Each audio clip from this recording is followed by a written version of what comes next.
Merci donc à Jacqueline Lavore qui nous présentait la rubrique Question du jour. Quel est le plus grand marché de l'Afrique de l'Ouest? Nous allons à présent passer à la causerie matinale.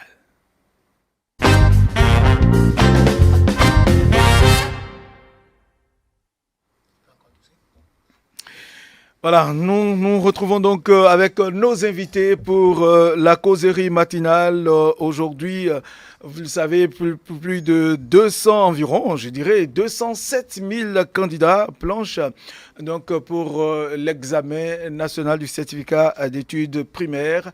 Les dispositions ont été prises, l'organisation a été en tout cas faite pour que ces enfants déversent sur le feuille de composition, ce qu'ils ont appris tout au long de l'année. Et pour en parler ce matin, c'est le premier sujet d'ailleurs, ce matin nous avons sur ce plateau Serge dans la hausse, rédacteur en chef du quotidien partenaire Le Matinal. Serge, bonjour.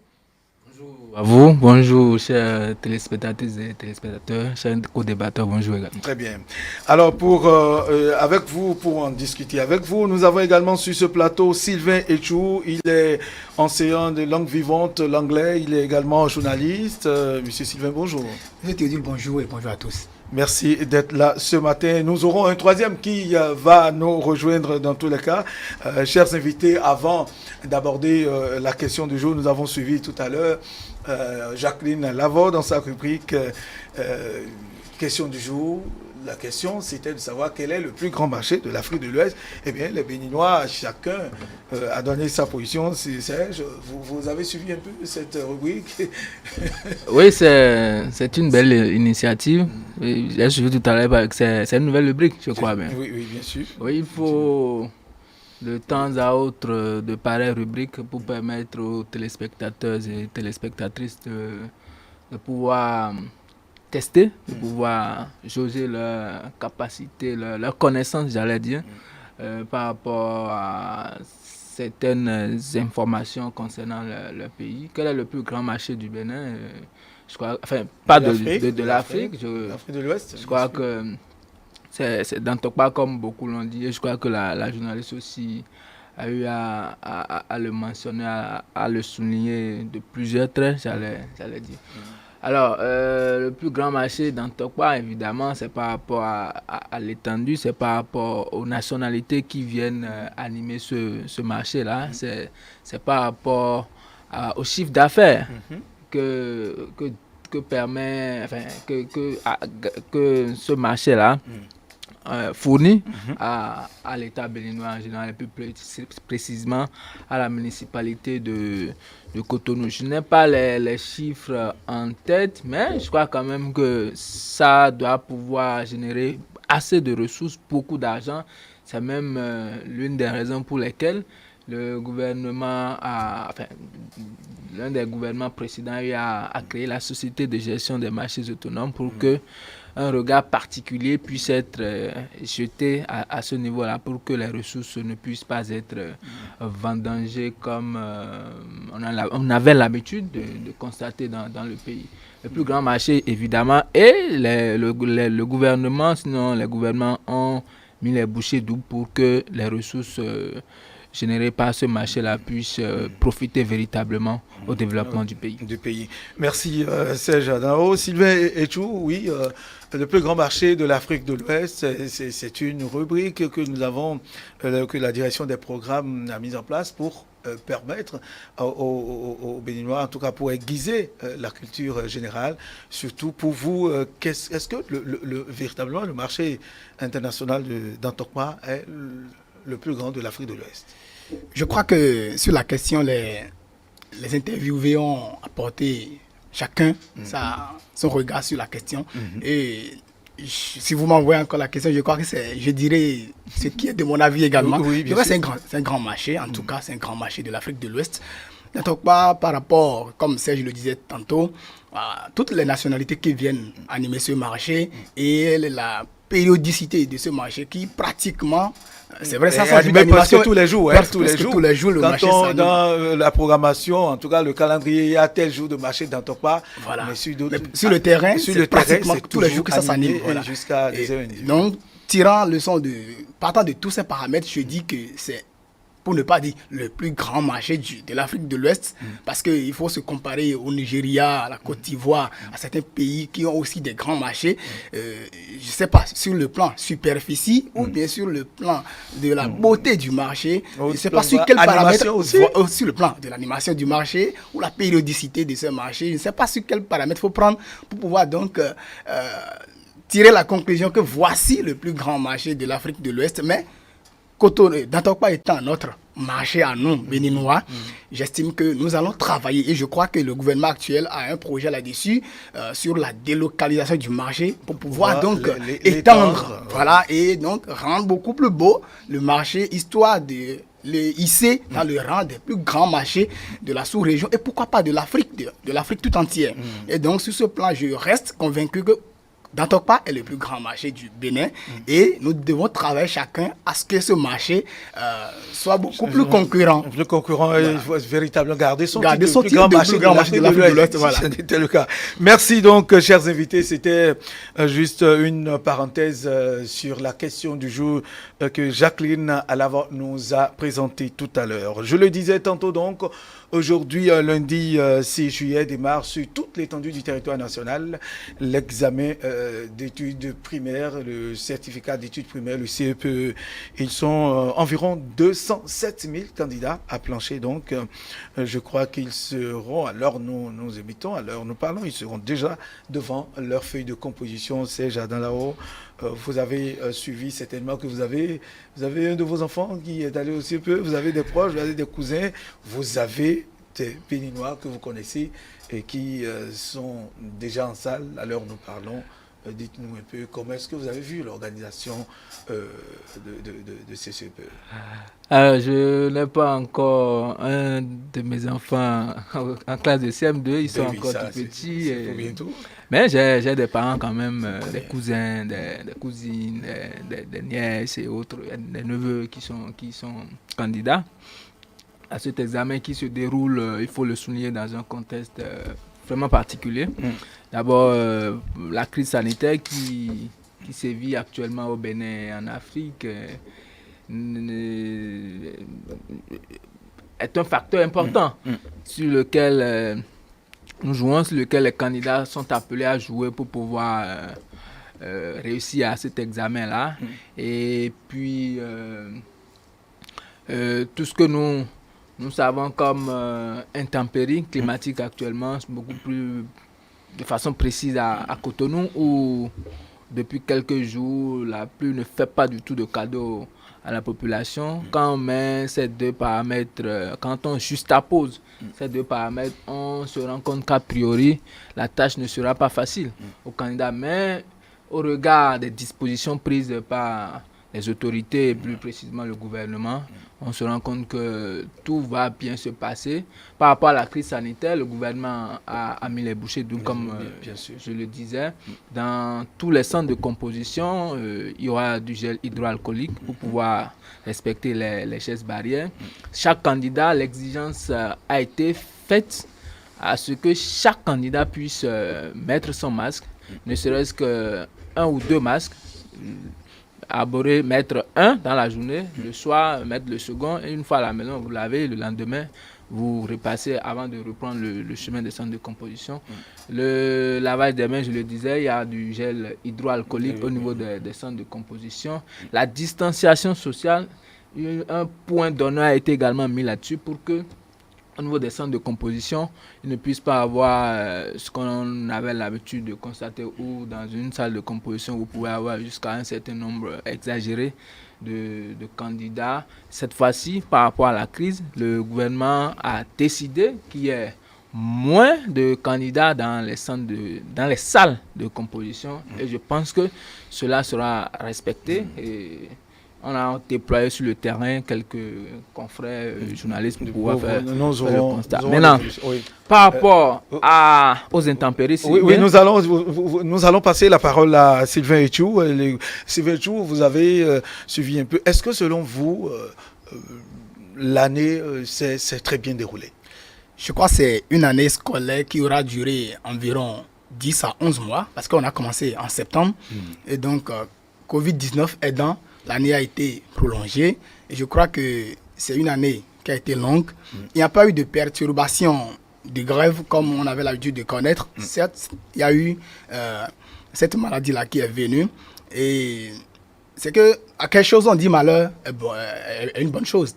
Parce parce qu'on aura assez de temps pour préparer ces examens. Je parle, quand je parle le CEP, le BEPC, le bac, il y a toujours qu'on a eu du temps. Dans l'exécution des programmes, les enseignants ont eu du temps matériel pour pouvoir faire la formation comme cela se doit. Covid-19 a commencé et puis les enfants étaient à la maison. Mais souvenez-vous que ces candidats, ces classes d'examen étaient d'une certaine manière à la tâche. Justement. Donc, ça a été un atout déjà pour les différents examens de cette année. Parce que le temps matériel est une chose d'abord pour la préparation d'un examen. Et je crois que ça a été ce que ces enfants ont pu capitaliser. C'est vrai que rester à la maison pendant un moment, aller se faire une formation, que ce soit quelques 2 heures, 3 heures de cours à l'école ou bien avec les parents et tout, ça ne serait pas trop sérieux comme ça se faisait si on était régulièrement en classe. Mais je crois que c'est quelque chose qu'on doit pouvoir estimer, oui, c'est une bonne chose. Sur le plan de la tâche, depuis quelques années, on n'a plus connu de grève au Bénin. Ces enfants ne sont pas sortis de la maison pour les classes de CM2 directement. Ils ont eu une formation de base depuis la maternelle, le CI et tout jusqu'ici. Et je crois que c'est des enfants qui n'ont pas eu trop de perturbations dans leur formation depuis la base et qui se retrouvent aujourd'hui en classe de CM2 et qui sont déjà face à leurs épreuves. Ma foi, c'est déjà une bonne formation, une année qui a été bien exécutée. Apaisée d'abord. Apaisée et puis bien exécutée malgré l'arrivée du coronavirus. Et ce qui, c'est suivant les examens blancs internes des établissements et même national, les résultats que ces différents examens ont fournis, je crois qu'il y a de fortes chances, il y a espoir pour que cet examen soit soldé par un bon score à la fin de l'année. Très bon résultat. Abdelkader Achirou nous a rejoint. Abdelkader Achirou, journaliste à Esaïe TV. Bonjour, cher ami. Bonjour, chers confrères. Bonjour aux autres débatteurs, aux co-débatteurs. Bonjour, chers amis téléspectateurs. Voilà. Très bien. Alors, ça a démarré depuis quelques minutes. Nous allons dire les examens du CPE cette année. La particularité, c'est que le Covid-19 est intervenu dans le jeu. Cela n'a pas empêché le déroulement de l'année. Il y a eu que les médias se sont impliqués donc, dans le schéma pour accompagner ces candidats. Oui, les médias sont impliqués dans, je dirais, le processus devant doper le moral aux candidats. Il faut reconnaître également que le gouvernement a reconnu également la partition que jouent les médias dans la riposte contre cette pandémie, cette vilaine pandémie qu'est le coronavirus Covid-19. Il faut noter également que hier, le ministre de la Santé a effectué une sortie médiatique pour essayer un temps soit peu de dissiper un peu les inquiétudes qui subsistent dans les esprits des uns et des autres et rassurer les parents d'élèves afin qu'ils puissent avoir, parce que n'oubliez pas que quand on parle de coronavirus et quand on parle de mort, il y a des parents d'élèves qui sont en mesure de dire: mon enfant, tu restes à la maison cette année, tu peux aller encore au CP l'année prochaine, parce que c'est quand on a envie qu'on arrive à faire des choses. Il y a des parents qui cultivent quand même cette idée, je dirais cette façon de voir les choses, d'appréhender les choses de la vie. Et donc la sortie du ministre de la Santé a amené un peu, pour ne pas dire beaucoup plus d'assurance dans le cœur des parents d'élèves qui ont autorisé leurs enfants, les ont même accompagnés ce jour dans les centres de composition. Je crois que, comme vous l'avez si bien eu à le dire à l'entame et comme mon vis-à-vis l'a expliqué tout à l'heure, le gouvernement a pris beaucoup de dispositions en place pour essayer un tant soit peu de permettre aux candidats d'être dans des conditions un peu particulières, mais qui respectent un peu, je dirais, tout ce qui est établi pour empêcher la propagation du virus et briser la chaîne de contamination. Donc, je crois qu'il n'y a pas péril à la demeure. Les masques de protection seront mis. Déjà, les parents aussi ont déjà confectionné pour leurs enfants. Le gouvernement va en donner également. Des gels hydroalcooliques sont prévus pour désinfecter les mains. Des dispositifs de lave-mains sont installés dans les centres de composition pour que le lavage des mains soit fait systématiquement à tout instant. Je crois que tout ce qui est mis en œuvre et mis en place, si cela est respecté, c'est vrai qu'il s'agit des enfants, mais il y aura des enseignants, des maîtres, des enseignants qui ont connu même au cours de l'année qui seront là pour leur dire allez faites ça dans la bonne ambiance, dans la bonne gaieté. Et je crois que l'examen se déroulera beaucoup plus dans la bonne symbiose. La seule inquiétude que moi j'ai, c'est sur la façon dont les programmes ont été acheminés, parce que le coronavirus est venu bouleverser un peu les habitudes, et donc on a compris, on a vu que les choses se sont passées de façon plus ou moins hâtive, mais beaucoup plus dans la sérénité. Nous espérons que tout ce qui a été fait, tous les risques qui ont été pris par les différents institutions et encadreurs, que cela puisse payer à la fin sur les résultats que nous obtiendrons au niveau du CEP. Nous n'oublierons pas que cet examen qui est le certificat d'études primaires, c'est quand même ce diplôme qui permet quand même à nos jeunes frères de pouvoir accéder au collège pour pouvoir faire face également à un autre cycle de formation. Donc j'espère que tout se déroule dans la toute quiétude et qu'il n'y ait pas d'incident majeur, qu'il n'y ait pas de résistance par endroit, et que tout se passe comme prévu. Très bien. Serge Adalao, oui. Est-ce que par rapport au programme, à l'exécution du programme, est-ce que nous pouvons dire que le programme a été bouclé au cours de cette année-ci? Bon, on ne peut pas dire que le programme a été bouclé à 100%, hein, mais puisque c'est de l'État il s'agit, toutes les dispositions ont été mises en œuvre pour que l'essentiel du programme puisse être exécuté, et le ministre des enseignements maternels et primaires est revenu là-dessus un certain nombre de fois. C'est ce qui a été enseigné aux apprenants qui leur sera demandé. C'est-à-dire quoi? On ne va pas remarquer que dans telle épreuve,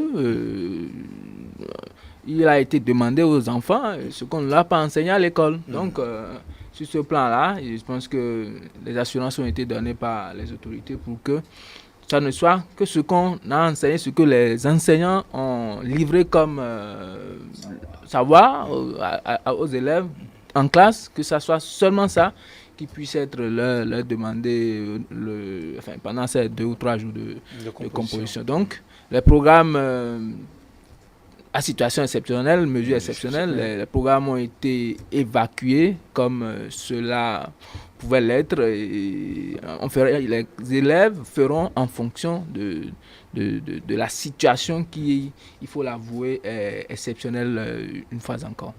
Ce qui a su, le gouvernement tient toujours compte de ces imprévus pour élaborer les épreuves. Justement, et même sur le programme, contrairement à mes co-débatteurs de ce matin, je crois que ce n'est pas de mon avis, parce que sur le terrain, vous savez, dans les établissements privés, on aurait l'inquiétude là, surtout sur les établissements publics.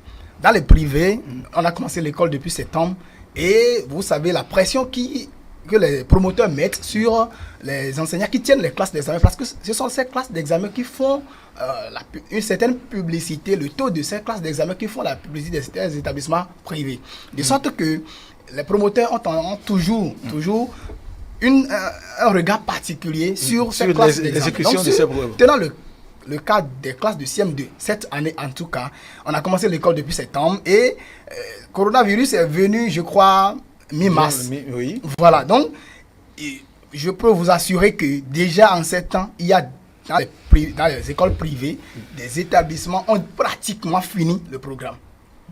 Déjà en mars? Déjà en mars, parce que l'examen était normalement vous pensez que justement, déjà en mars? Déjà en mars, ces classes d'examen, ces classes de CM2 dans les écoles privées, ils ont déjà fini le programme, ou pratiquement. En tout cas, il y a beaucoup, je connais, qui ont déjà fini.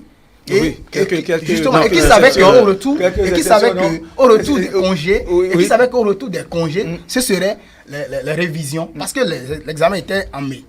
Donc, coronavirus est venu, et puis on a eu encore un autre temps. Certes, les établissements publics ne sont pas toujours dans ce fonctionnement. Mais je crois que... Vous pensez?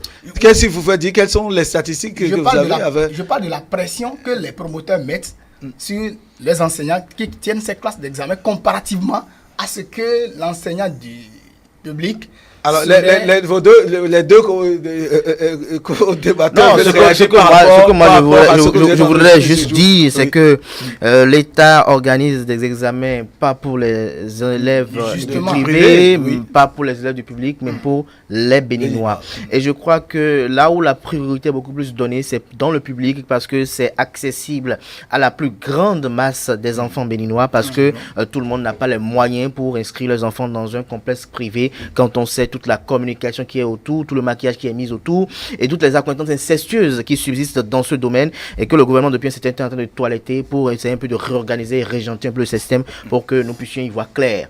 C'est pour vous dire que en ce qui concerne le déroulement du programme, n'oubliez pas que le coronavirus est venu depuis décembre. C'est vrai que depuis janvier et février, ça a commencé par être un véritable poids dans les esprits des uns et des autres, dans la tête des uns et des autres. Et n'oubliez pas tous les appels qui ont été ceux des acteurs politiques et bien d'autres acteurs du système éducatif pour que on puisse aller à la fermeture des écoles. On a tenu bon parce qu'on n'était pas véritablement encore touché à un moment, à un niveau inquiétant par le passé. Mais n'oubliez pas que cela également déteignait sur le moral de ces enseignants qui étaient dubitatifs sur le fait faut-il continuer, faut-il pas continuer, et avec la rumeur qui planait comme quoi si les choses évoluent de cette façon, ils risquent d'avoir une année blanche. C'est pour vous dire que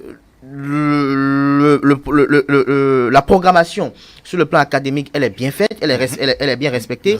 De septembre à octobre, il y a des cours qui doivent être vus par les enfants. D'octobre à novembre, il y a des cours que les enfants doivent respecter. Et n'oubliez pas que les enfants passaient plus d'1 mois et demi à la maison.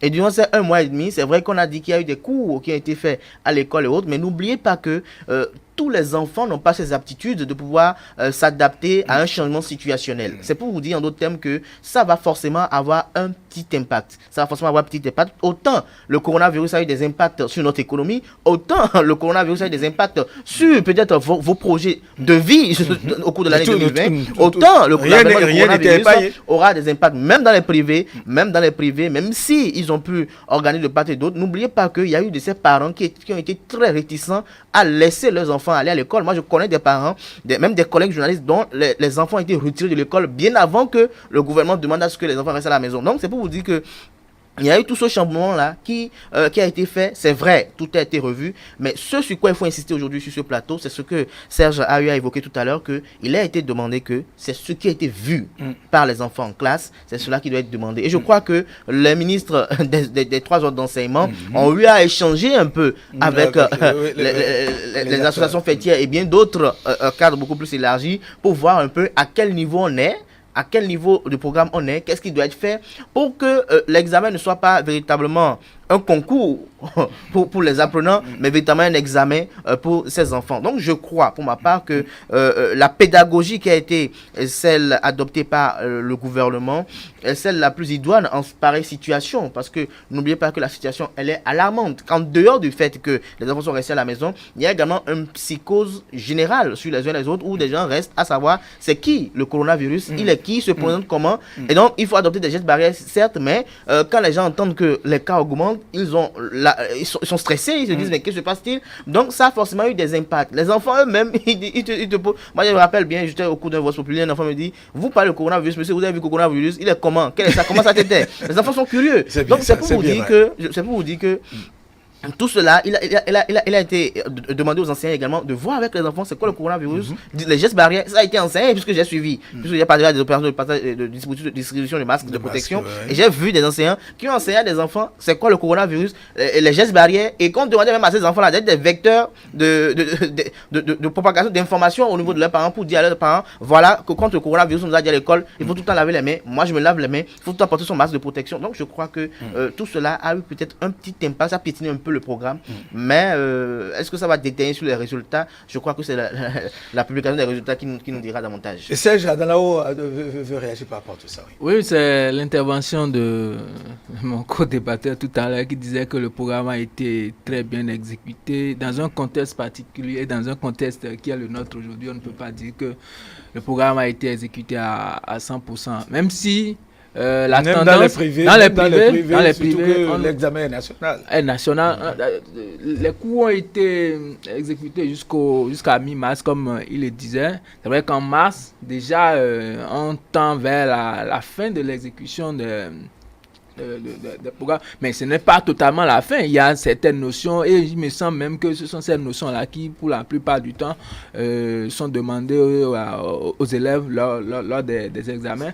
Vu que c'est en cette période de l'année que les cours ont été arrêtés pendant un bon moment, disons environ 2 mois, on ne peut pas dire que le programme a été exécuté à 100%. Et l'exemple du privé qui a été pris, c'est ça qui m'a fait réagir tout à l'heure quand il avait la parole. On ne peut pas prendre le privé comme référence en la matière, puisque bon nombre de Béninois aujourd'hui n'ont pas les moyens du privé, comme Kadel le disait.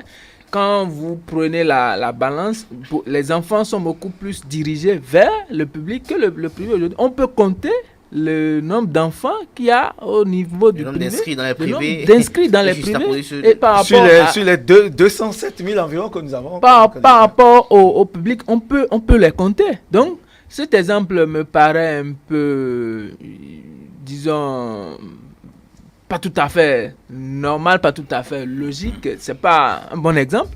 Normalement, la référence devait être le public, puisque le grand nombre, c'est de ce côté-là que les enfants sont dirigés. Donc, c'est pourquoi je voulais réagir tout à l'heure pour dire, attention, les programmes, dans un contexte particulier, subiront forcément de modifications, et c'est pas évident que les établissements, les écoles puissent véritablement aller au bout. Mais l'essentiel doit pouvoir être enseigné pour que l'examen puisse bien se dérouler. Et dans ce sens, dans ce cadre, les consignes ont été données aussi bien aux directeurs d'école qu'aux enseignants pour que ce qu'il faut pour pouvoir avoir le niveau, pour pouvoir affronter les épreuves, puisse être enseigné, et c'est ça qui sera demandé pendant les 3 jours. Très bien, nous allons... si vous permettez, je crois que j'étais dans mon élan de développement sur le sujet. Oui. Quand je parlais des privés, je devais abondir également sur le public pour dire que on a eu des reportages sur l'exécution des programmes dans ces classes d'examen dans le public, où des maîtres ont témoigné que malgré la situation actuelle, ils ont pu terminer le programme. Donc, ce que j'affirmais n'était pas que les programmes étaient exécutés à 100% et dans de très bonnes conditions si l'année était normalement exécutée. Donc, c'est que c'est exécuté. C'est exécuté à un taux acceptable. Merci. Dans toutes les écoles, tant dans le privé que dans le public. Et je crois que nous devons donc nous appuyer sur ça pour souhaiter une bonne chance à nos candidats. Ah oui, justement, puisqu'ils sont déjà en salle, l'essentiel est déjà fait. Ils composent déjà, les dispositions ont été prises, les autorités, même le chef de l'État est intervenu pour les inviter le moral, et puis les inviter au respect des gestes barrières. Juste le tour de table pour finir par rapport à ce message du chef de l'État à l'endroit des candidats, rapidement pour finir. Oui. Non, c'est un message que moi je reconnais à sa juste valeur, parce que un père de famille, c'est aussi cela. Ce n'est pas que les problèmes politiques. Oui, il doit pouvoir être sensible à ces sujets également. Des enfants qui vont à l'examen. Je crois que le message n'est même pas dirigé seulement aux candidats du CEP, c'est à l'ensemble des candidats, puisque les examens se déroulent sous le coronavirus. Donc, il fallait un bon père de famille intervenir pour que, attention, mes chers enfants, n'oubliez pas que c'est sous le coronavirus qu'interviennent les examens. Il ne faudrait pas que vous lésinez sur le respect des mesures barrières qui ont été édictées par le gouvernement. Et je crois dans son petit message publié sur sa page Facebook, le chef de l'État a rappelé ces mesures et exhorté ses enfants au respect, ainsi que les chefs centres, les responsables d'établissement, pour que à la fin tout puisse bien se passer et qu'on n'ait pas à dire que c'est l'organisation, la tenue des examens sous le coronavirus qui a fait flamber ou encore davantage le nombre de cas, les cas confirmés au coronavirus. Et si tout est respecté, si le message du chef de l'État est bien compris par les candidats, par les acteurs de l'école, tout va bien se passer et à la fin, on va tous se réjouir et nos enfants iront en classe supérieure. Oui. Sylvain, très rapidement, Oui, quelques mots. ce message, c'était venu à un bon moment parce que tout le monde s'inquiétait. Le nombre de cas grimpait, donc il y avait... Or, les examens s'annonçaient déjà. Donc, le chef de l'État est venu doper le moral à toutes les parties prenantes lors de ces examens-là. Je crois que ça a été la bienvenue. Et nous sommes plus que jamais déterminés à lutter contre ce mal. Mais je crois que j'ai eu un constat tout à l'heure quand je venais. Et c'est que n'allons pas, c'est juste par rapport à la réaction du chef de l'État pour qu'on aborde, qu'on évolue dans la programmation. Même les parents accompagnateurs puissent quand même aussi prendre les mesures les mesures barrières. Parce que, vous savez, il y a situation. Et donc, ces parents sont pratiquement obligés à venir dans le centre avec son enfant, rester, voir comment... Nous aurons le temps, si vous voulez, d'en parler. D'autres, vous allez voir un peu... Soit respectés aussi par ses parents accompagnants. Très bien. Abdelkader, le message non, du je chef de dirais l'État. juste que c'est un message épris de réconfort et d'assurance à l'endroit des différents candidats aux examens de fin d'année de l'année 2020. Ce message est venu un tant soit peu doper le moral, comme je le disais tantôt, aux différents candidats et donner des assurances et réconforter les parents d'élèves qui envoient leurs enfants leur espérance, leur grande espérance de demain, leur relève de demain, qui envoie les enfants à l'examen national. Je crois que les mots qui ont été choisis sont des mots assez justes, des mots qui ont la plénitude de ce que ressent le tréfonds de certains parents aujourd'hui, et c'est aller jusqu'à dire, si vous avez bien lu ce message-là, qu'ils souhaitaient bonne chance à tous les candidats et au nom du gouvernement. Je crois que c'est assez fort, c'est assez réconfortant quand, en tant que candidat, on apprend qu'on a eu de l'attention du premier citoyen du pays. Je crois que c'est une très bonne chose. Et comme je vais le dire également pour finir, je souhaiterais également bonne chance à tous les candidats de tous les examens nationaux de fin d'année cette année et que la Providence puisse être au rendez-vous et nous aider quand même à surmonter ce mal qui nous ronge de plus en plus et nous empêche d'évoluer sur certains plans. Très bien. Nous souhaitons, effectivement, bonne chance à tous ces candidats. Résultat d'ici quelques semaines pour nous réjouir. C'est le souhait d'ailleurs de tous les parents, tout enseignant, tous les acteurs qui sont impliqués dans le programme, en tout cas dans ces examens, même des autorités, pourquoi pas. Nous allons à présent aborder le second sujet de cette matinée. Il s'agit bien de la Sonacop, dénouement fatal d'une longue agonie. Vous le savez, la Sonacop, il y a quelques jours, tout le personnel de cette société a été remercié. La Sonacop qui est malade depuis quelques années.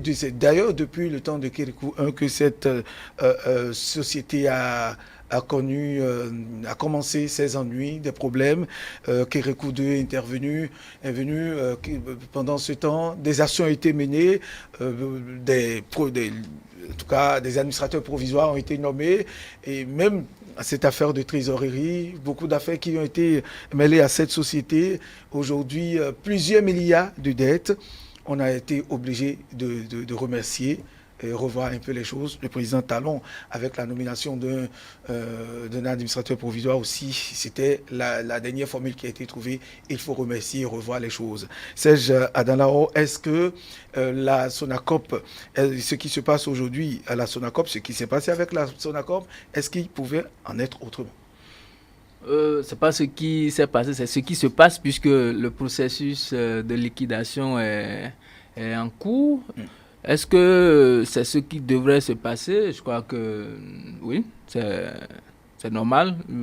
Une société qui, pendant des années, vous l'avez souligné dans votre prise de parole tout à l'heure, ne fait que prendre de l'argent de l'État, n'arrive pas à faire face aux charges même du personnel. Une société qui a été confronté à beaucoup de difficultés, au point où les stations-service ont dû fermé leurs portes à un moment donné. Même jusqu'à présent, vous circulez aussi bien à Cotonou qu'à l'intérieur du pays. Il y a de ces stations qui ne travaillent plus, c'est quelques-unes qui ouvrent encore leurs portes. L'État est obligé d'aller chercher des ressources quelque part pour venir encore mettre dans le fonctionnement de cette société-là. Alors que les sociétés sont créées dans le but de pouvoir permettre à celui qui les ont créés de pouvoir souffler un peu. Mais dans le cas de la Sonacop, on remarque que la Sonacop, au lieu de permettre à l'État de pouvoir souffler économiquement, c'est l'État qui va encore chercher les ressources qui ont été mobilisées peut-être quelque part d'autre pour pouvoir approvisionner, faire fonctionner la maison. La solution a tardé, mais le gouvernement du président Patrice Talon a dû prendre ses responsabilités à contre-cœur certainement, parce que c'est des chômeurs qui ont été du coup créés. Et quand vous perdez du jour au lendemain votre emploi, ce que ça fait, on peut se mettre à la place de ces travailleurs de la Sonacop. Mais l'État ne pouvait pas continuer avec ce désordre, cette pagaille. C'est pour ça que la décision de liquidation a été prise en Conseil des ministres. Et l'administrateur provisoire qui a été nommé devrait conduire le processus à terme. Les droits qui reviennent à ces travailleurs-là, l'administrateur provisoire l'a souligné, ces droits seront calculés en fonction des tests qui sont en vigueur et chacun entrera en possession de ces droits-là. C'est vrai que les travailleurs s'attendaient à ce que les choses se passent comme auparavant, où c'est beaucoup de millions, des indemnités à n'en point fini puissent être engrangées par ces travailleurs-là. Mais désormais, puisque tout est clair, il y a la loi sur l'embauche qui est là. L'administrateur provisoire l'a souligné clairement, tout sera fait pour que ces travailleurs-là puissent entrer en possession. Très bien, Serge, merci beaucoup Serge. Abdelkader Achiro, est-ce que nous allons remonter un tout petit peu la Sonacop? Est-ce que un État qui ne produit pas du pétrole pouvait, ça dit comme cela se passait, aller acheter ailleurs du pétrole et vendre? Est-ce que la Sonacop à un moment donné n'avait pas besoin d'une restructuration, surtout que le Bénin ne produit pas du pétrole? Donc c'est l'État qui... Elle avait toujours eu besoin de restructuration. Tout le monde est unanime sur le principe que la Sonacop était moribonde et qu'il fallait quand même un temps soit peu la réinitialiser, comme on réinitialise même nos smartphones, désinstaller tout et réinitialiser pour repartir sur de nouvelles bases. Mais c'est vrai que ça fait mal parce que c'est des pères de famille qui vont se retrouver sans emploi, des mères de famille. Et je tiens à dire également que si vous fouillez bien dans ce personnel-là, il y en a peut-être qui sont peut-être des parents, alliés et amis peut-être du chef de l'État. Donc c'est pas peut-être à cœur joie que peut-être cela est décidé, mais c'est pour le bonheur de tout un pays, c'est pour le bonheur de toute une nation. Parce que vous avez souligné dans votre introduction tout à l'heure que la Sonacop a été au cœur, pour ne pas dire, a constitué l'épicentre de beaucoup de scandales et de malversations financières à n'en point fini, alors que ces sociétés étaient censées créer des stations-service un peu partout sur le pays et permettre aux populations, aux citoyens de pouvoir entrer en possession, de pouvoir acheter le carburant à la station-service, de pouvoir bénéficier de ces services-là. Mais vous n'êtes pas sans savoir que bien avant, en 2016, ces stations-là fonctionnaient par endroits de façon aléatoire. Aujourd'hui, quand il y a le carburant, c'est dans 3 jours qu'on l'a. Quand il y avait des pénuries et que le poids flambait, ces stations-là n'étaient pas en mesure de subvenir quand même, de contenir un peu le besoin des populations. Et vous n'êtes pas sans savoir également que cette société avait une façon un peu d'être gérée qui me posait plusieurs questions, parce que parfois, vous voyez, les tickets de valeur vous sont distribués à n'en point fini. Vous voyez telle personne qui se promène avec 1 million de tickets de valeur, d'autres même avec plus de 20 millions de tickets de valeur. Je me demande si c'est dans un jet privé et il veut mettre ces 20 millions de tickets de valeur de carburant, ou bien on l'a approvisionné de carburant pour toute sa carrière dans l'administration publique. Donc vous vous posez beaucoup de questions de savoir mais comment les gens entrent en position de ça. Et ça circulait comme ça. Ça circulait comme ça, les tickets de valeur par endroit, sans une certaine réglementation. Et parfois même vous allez voir des gens, au lieu de peut-être de faire quelque chose, c'est le ticket de valeur qu'on nous offrait. Nous-mêmes, on en a profité pendant longtemps. On a aimé cela parce que mais il faut reconnaître que en notre âme et conscience, on savait que c'était pas une bonne chose. C'était une sorte quand même de créer des préjudices quand même à l'État parce que c'est l'argent de l'État qui était en train d'être dilapidé ainsi. Et donc, si on veut assainir, si on veut revoir les choses, il faut qu'on attaque le mal de sa racine. Et pour l'attaquer de sa racine, je crois que même si la société doit fonctionner, je reste convaincu que parmi le personnel qui a été liquidé, il y en aura qui seront rappelés. Parce que lorsque vous avez participé à la consolidation de certains acquis pour une maison, vous devenez quand même un temps soit un peu incontournable. Et quand vous êtes compétent, on vous rappelle quelle que soit la réforme qui est opérée. Donc, je reste convaincu que quel que soit les changements qui seront opérés par le liquidateur, quelles que soient les réformes qui seront opérées pour la restructuration de cette société étatique, je reste convaincu qu'il y en aura dans le personnel qui sera recruté. Et n'oubliez pas également que c'est vrai que ça fait beaucoup mal aujourd'hui, mais par le passé, nous sommes tous unanimes sur le fait qu'il y avait beaucoup plus de recrutement sur fond clanique, sur fond partisan. Parce que telle formation politique, on disait, bon, je t'envoie à tel endroit, il faut qu'on te trouve ci, tout ça. Et nous avons constaté qu'il y a des postes, nous avons des gens qui ne sont même pas compétents, qualifiés pour tel ou tel autre poste. Mais les gens, ils ont été mis dans l'administration ainsi, ils ont déjà fait 5 ans, 10 ans. Peut-être ça fait mal qu'on le voit partir aujourd'hui. Mais en ce moment-là, il y avait des gens qui avaient les diplômes, mais parce qu'ils n'étaient pas politiciens, parce qu'ils n'étaient pas partisans de tel ou tel autre, ils étaient laissés sur le carreau. Je crois que tout ce qui est en train d'être fait aujourd'hui, ça fait mal, parce que la plaie, elle est béante, il faut vraiment la nettoyer jusqu'au profond, jusqu'au téléphone pour qu'on puisse avoir une cicatrisation. Donc j'espère que tout ce qui sera opéré avec humanisme, et que le liquidateur également, avec humanisme également, lorsque les réformes seront opérées et qu'il s'agira de reprendre du personnel, qu'on puisse regarder également dans ceux les plus compétents, les plus qualifiés, dans ceux qui ont été licenciés, pour qu'on puisse les rappeler, pour qu'ils puissent revenir servir leur patrie. Parce que n'oubliez pas que même si dans un panier les tomates sont pourries, il y en a forcément quelques-unes qui peuvent quand même faire une très bonne sauce. Très bien. Sylvain Jou.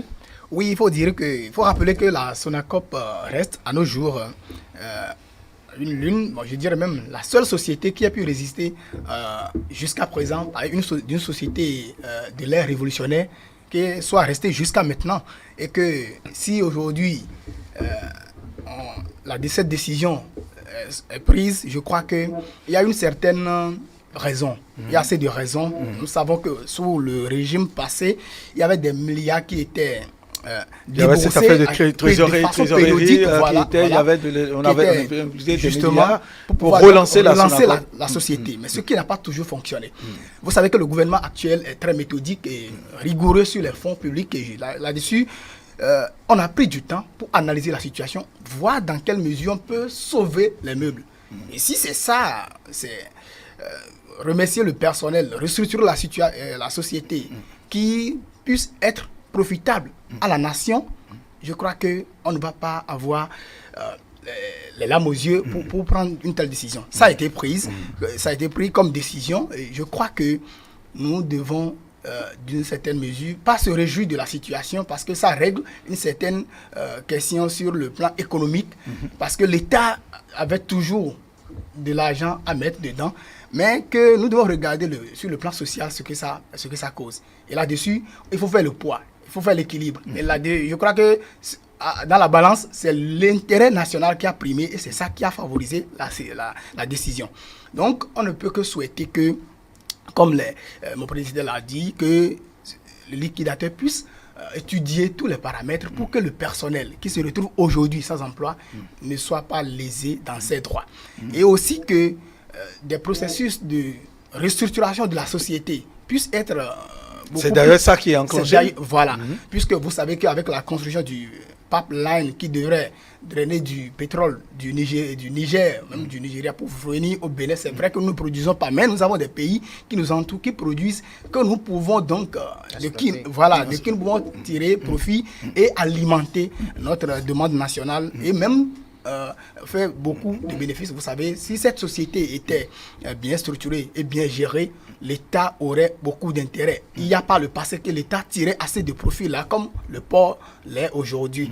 Quand nous faisons un peu le retour dans le privé, le secteur privé, toujours dans le secteur pétrolier, c'est assez d'intérêt qui se crée là. Donc, l'État pouvait être aussi dans la même logique s'il y avait une bonne gestion de la société. Donc, la Sonacop est partie, mais nous souhaitons que la Sonacop puisse renaître sur de nouvelles bases, et puis servir le pays comme cela se doit, et représenter ce que nous avons au Niger comme une société nationale qui gère ce secteur-là, comme au Burkina, comme dans tous les autres pays qui gèrent le secteur, parce que c'est très vital pour le fonctionnement de notre économie. Très bien. Le carburant. Alors, alors là, aujourd'hui, on a licencié le personnel de la Sonacop, mais il faut aller en amont. Remarquez, est-ce que la Sonacop, même elle-même, n'était pas, responsable de ce qui est arrivé? Parce que quand vous lisez un peu depuis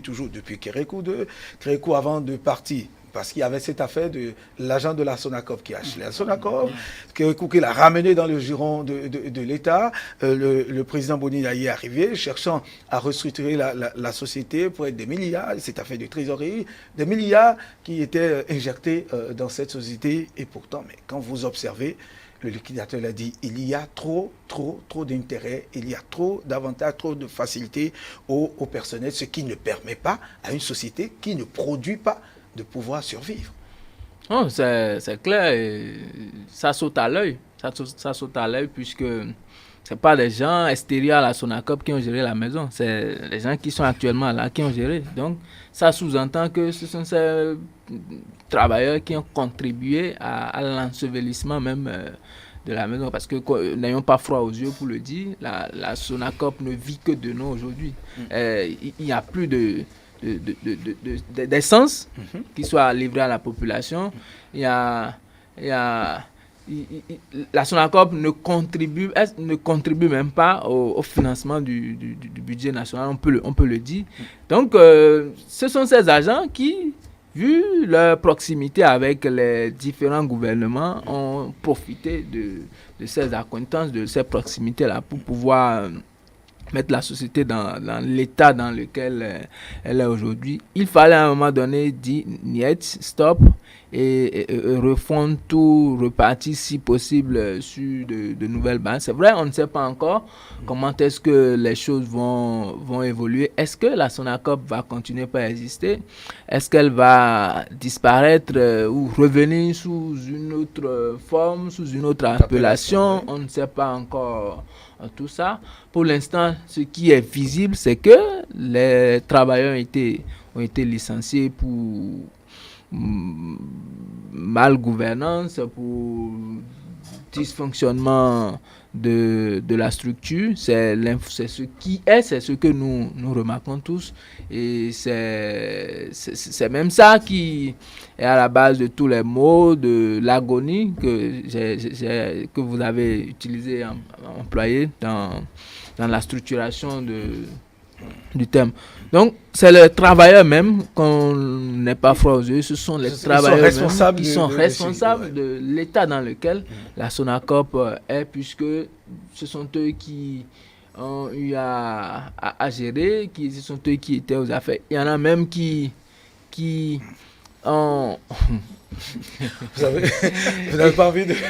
Il y en a qui ont profité à fond de l'argent de la Sonacop. C'est vrai, il y en a un qui a pris l'argent de la Sonacop pour acheter là. Mais au sein des travailleurs aussi, il y en a, c'est vrai, qui travaillent à l'hôtel, vivent de l'hôtel, mais il y en a qui ont exagéré dans le profit qu'ils devaient tirer de la Sonacop, et c'est tout ça mis ensemble qui a conduit la société dans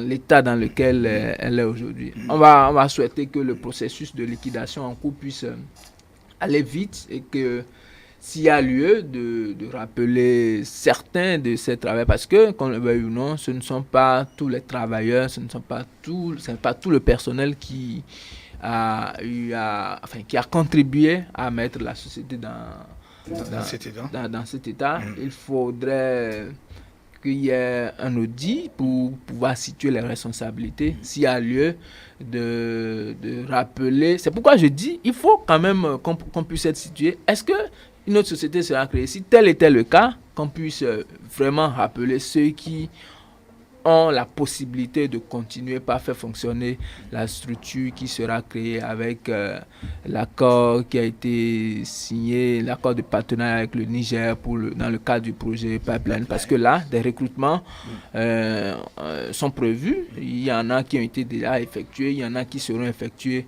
au fur et à mesure pour que ces personnes-là qui ont le profil, qui ont la compétence nécessaire puissent être rappelées et continuer l'œuvre de développement de notre nation. Oui.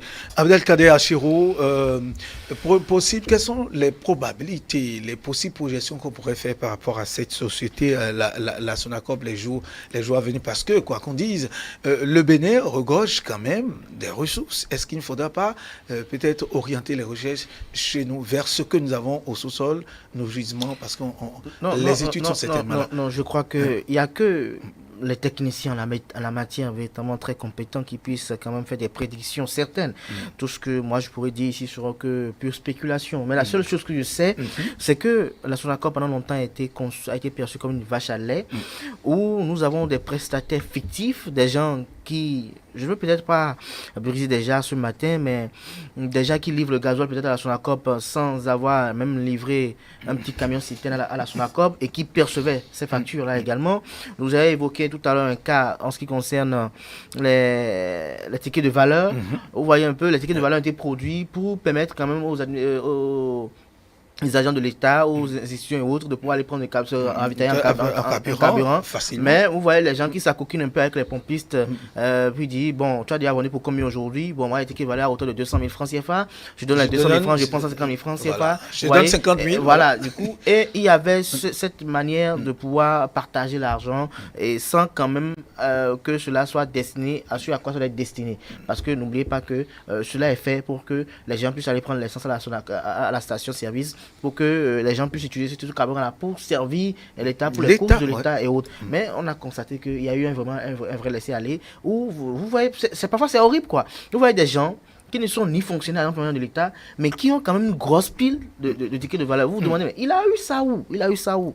Bon, tout le monde en profitait par le passé, on n'en parlait pas, mais en notre âme et conscience, on savait que ce n'était pas une bonne chose. Il est vrai que, comme l'a évoqué tout à l'heure Serge, au sein du personnel, il y en a qui appelait à la sonde d'alarme. Il y en a qui n'étaient pas contents sur le fait que cela soit fait ainsi. Mais cela a été fait ainsi parce que, comme je le disais, les uns et les autres étaient recrutés sur des critères partisans.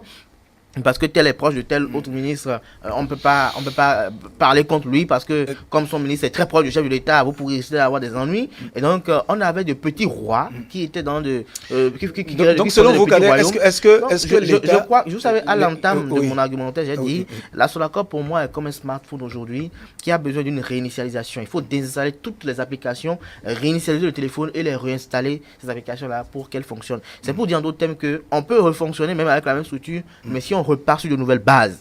Si on repart sur de nouvelles bases avec de nouveaux cas de charge bien clairs, bien précis.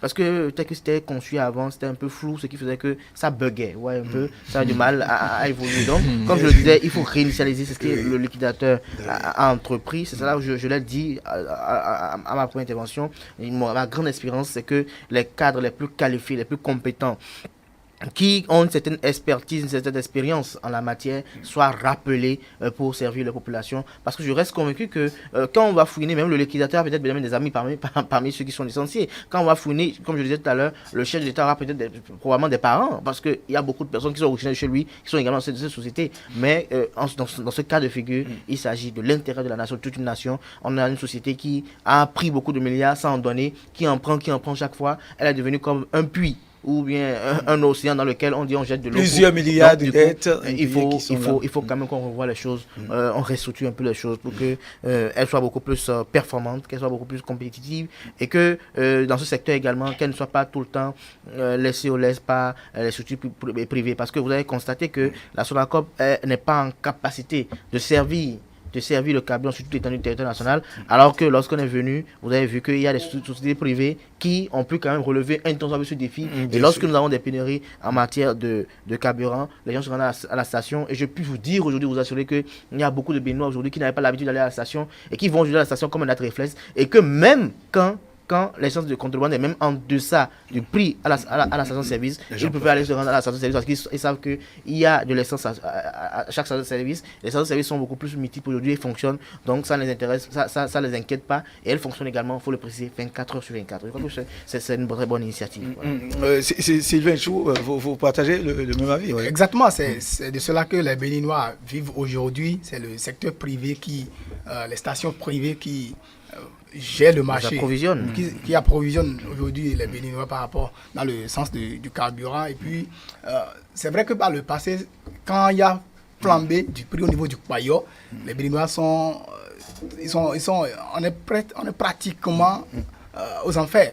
Mais aujourd'hui, avec les stations privées, on arrive à gérer et puis même à tenir tête. Souvenez-vous que le Nigeria a fermé depuis un moment ses frontières.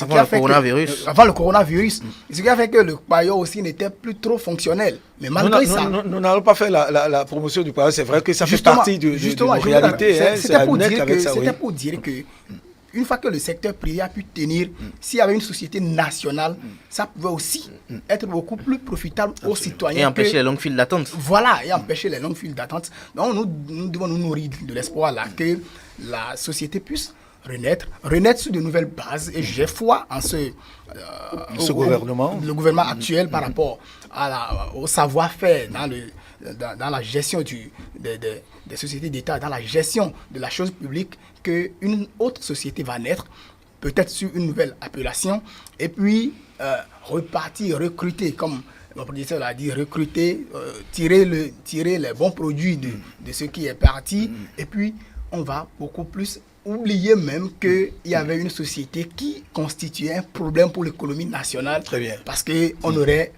à partir de cette nouvelle société, une bonne gestion d'une société qui gère le secteur pétrolier et qui puisse nous donner ce qu'il faut pour nous faire oublier le passé douloureux de la Sonacor. Justement. Merci, chers invités. Serge Adanlao, je rappelle, vous êtes rédacteur en chef du quotidien partenaire Le Matinal. Merci d'être toujours au rendez-vous. Merci aussi pour l'invitation. Très bien. Abdelkader Achirou, journaliste Isaïe TV, merci de répondre à notre invitation. Sylvain Echou, enseignant et puis journaliste également. Merci d'être venu participer à ce débat, chers téléspectateurs. Merci de nous avoir suivis. Ce sera tout pour ce lundi. Le prochain rendez-vous, c'est demain, dès qu'il sonnera 6h30. Nous serons ensemble jusqu'à 9h. Merci et très bonne journée à vous tous.